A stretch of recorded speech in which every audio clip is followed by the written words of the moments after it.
Qu'est-ce que j'ai dit? Excusez-moi. Luc 18. Je ne sais pas, Matthieu s'est faufilé sous mes yeux. Luc 18, verset 9 à 14. Si nous pouvons lire tous ensemble. Nous lisons verset 9 au nom de Jésus.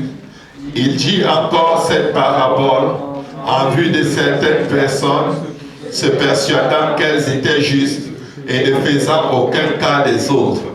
2 hommes montèrent au temple pour prier. L'un était pharisien et l'autre publicain. Le pharisien debout priait ainsi en lui-même. Ô Dieu, je te rends grâce de ce que je ne suis pas comme le reste des hommes qui sont ravisseurs, injustes, adultères ou même comme ce publicain. Je jeûne 2 fois la semaine. Je donne la dîme de tous mes revenus. Le publicain, se tenant à distance, n'osait même pas lever les yeux au ciel. Mais il se frappait la poitrine en disant, ô Dieu, sois apaisé envers moi, qui suis un pécheur. Je vous le dis, celui-ci descendit dans sa maison, justifié plutôt que l'autre. Car quiconque se lève sera abaissé, et celui qui s'abaissera sera élevé. Amen. En ce moment, je vais demander à Pasteur K aussi d'élever sa voix et prier pour que nous recevions de la part du Seigneur.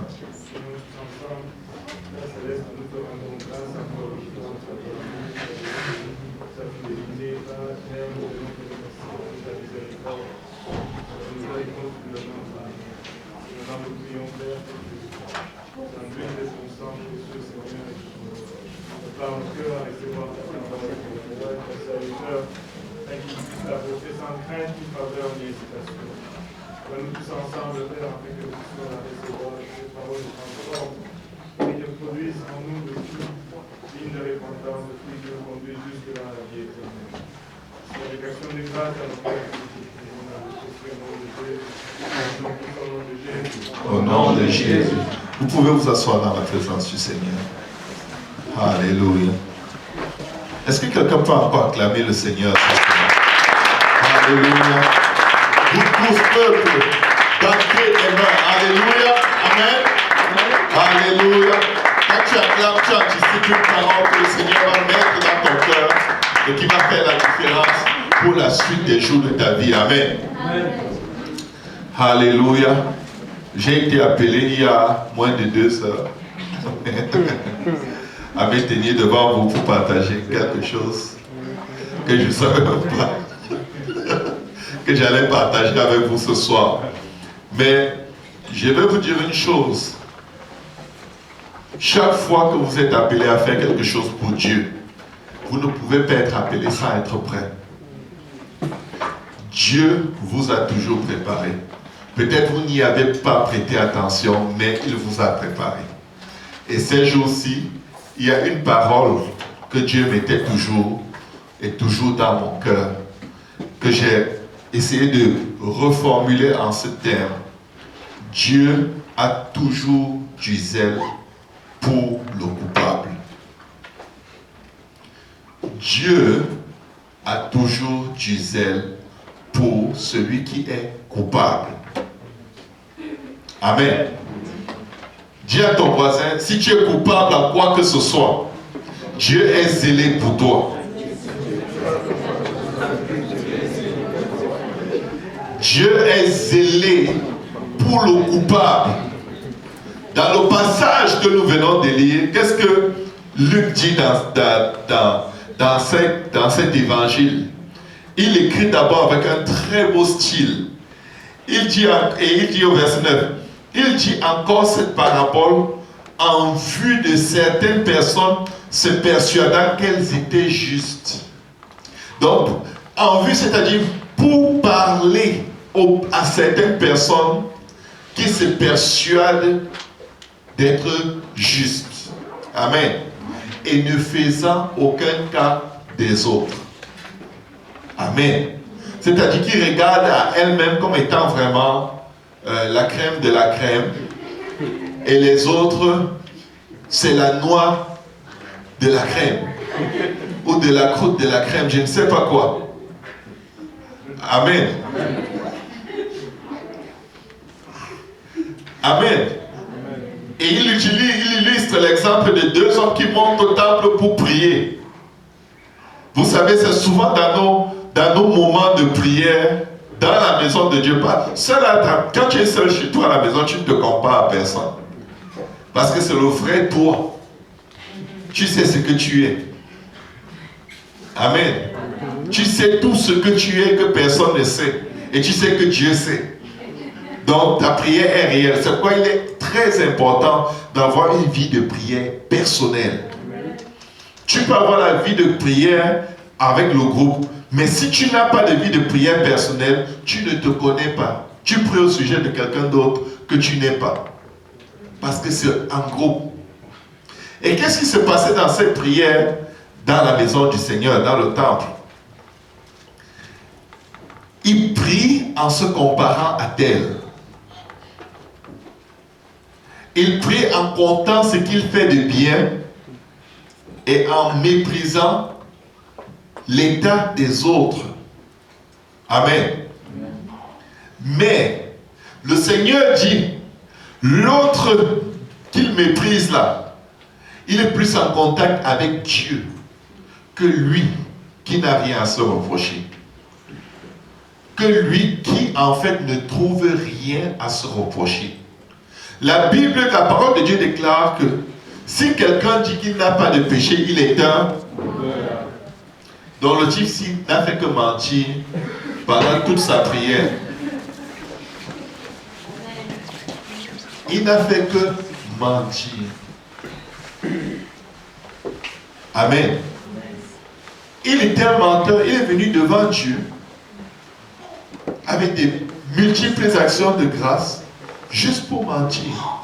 Parce qu'il n'a regardé qu'à ses bonnes œuvres. Mais il ne pouvait pas regarder à l'œuvre que son cœur produisait à cet instant même. Mes frères, mes sœurs, il y a une chose qui doit être claire et certaine dans nos pensées. Dieu déteste le mal. Dieu, il a une haine farouche pour le péché. Et Dieu a encore plus de haine face à la méchanceté. Parce que la méchanceté, c'est un état où tu te laisses littéralement posséder par le zèle de destruction de Satan. C'est ça la méchanceté. Quand tu poses un acte avec intention d'anéantir la personne qui va subir ton acte. Qu'elle soit coupable ou non, Dieu déteste la méchanceté avec tout son zèle. Amen. Mais je vais te dire une chose. Dieu aime le méchant.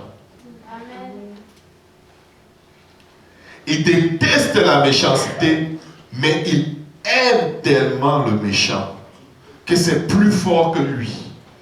Il est littéralement fou d'amour pour le méchant. Bien qu'il déteste sa méchanceté, au point où il dit, des gens qui font de telles choses n'ont pas de place dans le royaume des cieux. Amen.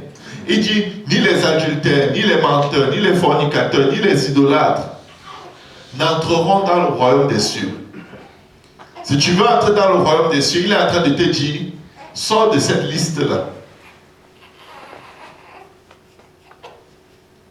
Mais il aime l'adultère, il aime le menteur, il aime l'idolâtre, il aime le fornicateur. Il aime tout homme de toute catégorie de péché. Mais il déteste leur péché avec tout l'élan de tout ce qu'il est. Parce que le péché est tout ce que Dieu n'est pas. Et son but, c'est de nous rendre semblables à lui. Amen. Il a toujours une grâce en réserve pour l'homme qui vit dans un péché ou qui a commis un péché. Parce que dans cet homme, il a tout le potentiel de manifester son amour. La Bible nous dit dans Romains chapitre 5 au verset 8. Mais Dieu prouve son amour envers le pécheur, le fornicateur, le menteur, le jaloux, le méchant, l'envieux, l'avorteur. Mais Dieu prouve son amour envers nous, en ce que lorsque nous étions encore pécheurs, lorsque nous étions encore toutes ces choses, Christ est mort pour nous. Christ n'est pas mort pour nous quand nous sommes devenus chrétiens. Christ est mort pour nous quand nous n'étions que de la racaille, de la ferraille, du foin pour le diable. Personne ne méritait rien.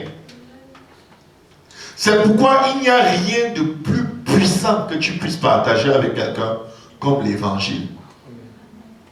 Parce que l'évangile te parle de la mort, l'enterrement et la résurrection du Christ. C'est la bonne nouvelle que, menteur, Jésus t'aime. Et le menteur regarde à son mensonge et dit non, non, non, pas moi. Je n'ai même pas envie de venir dans votre église, sinon je vais tellement mentir que je risque de contaminer toute l'église. Jésus dit non, viens. Viens tel que tu es.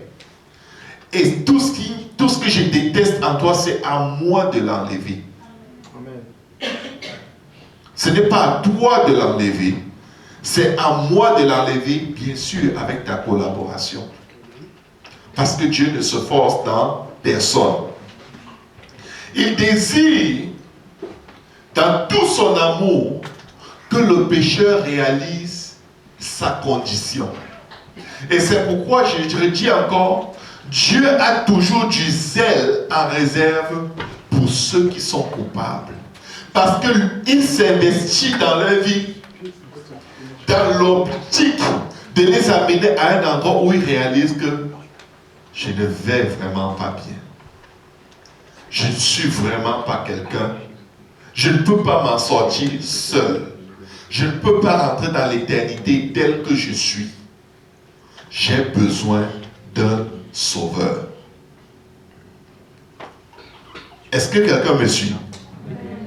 Vous savez, le Seigneur, quand le Seigneur dit ne jugez point afin que vous ne soyez point jugés, c'est parce que pour qu'une âme réalise son état de pécheur, ça prend la grâce de Dieu.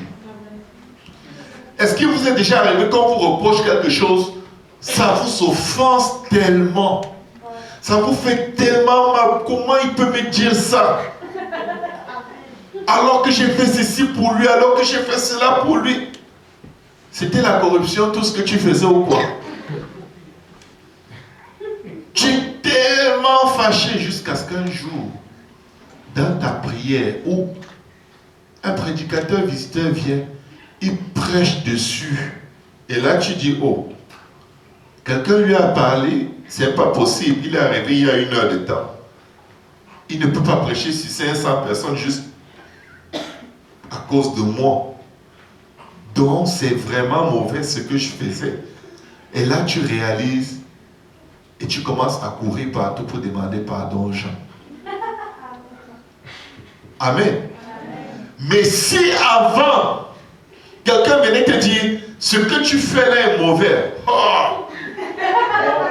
Amen. Est-ce qu'il n'y a plus une autre église pentecôtiste à côté de nous? Parce que Saint-Laurent-et-Lès